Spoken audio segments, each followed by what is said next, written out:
Welcome to the holiday edition of the TopRank Marketing News Roundup. I'm Tiffani Allen. And I'm Joshua, oh holy Nite. No. And I am Santa Troll. Don't. So Thanks for joining us, Santa Troll.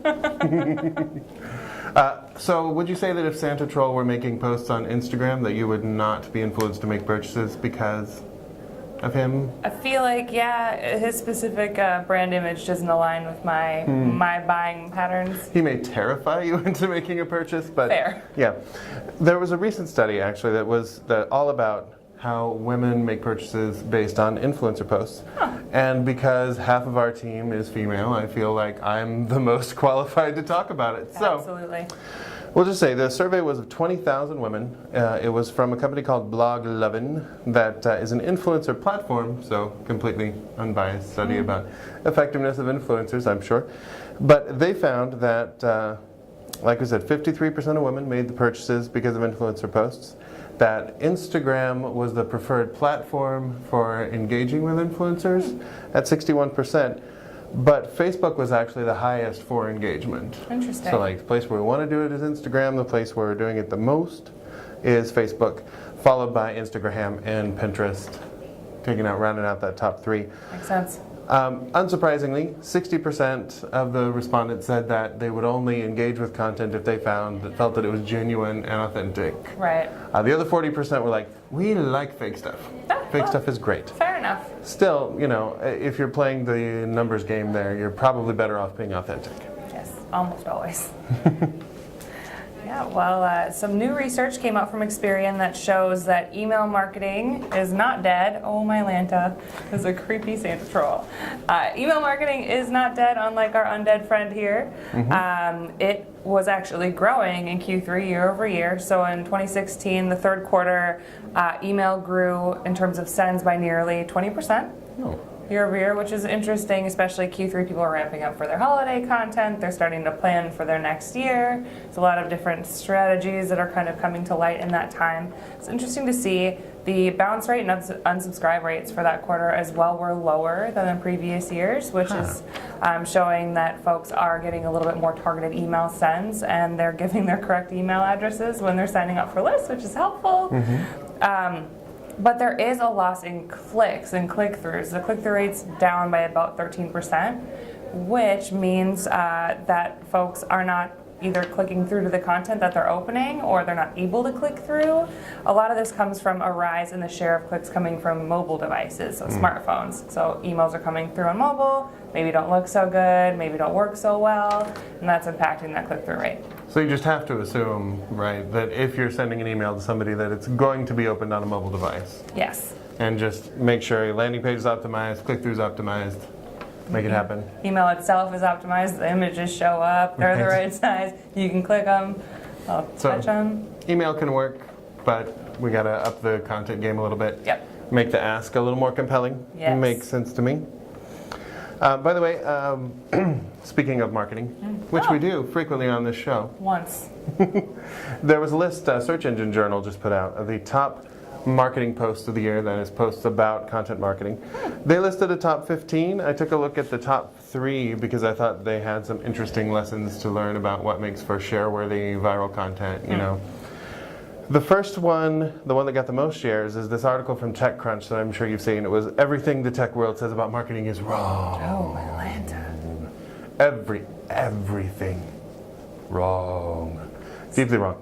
So I read this article and frankly I didn't much care for it. Oh. It was kind of a, guess what? The Content Marketing Institute wants to sell you content marketing.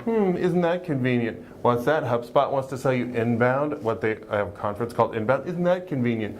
It's like, it made me so mad that I wanted to share it so that I could argue with the guy, argue, into the cloud on Facebook.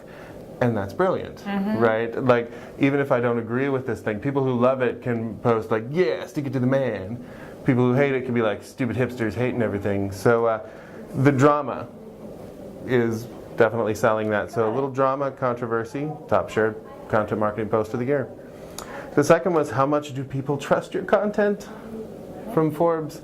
And that makes you go immediately, I never thought about it. How many do? Do people not trust my content? What can I do? Tell me, Forbes, tell me. So that's, playing on insecurity also. Asking a question that gets your people thinking. Gonna get you shares.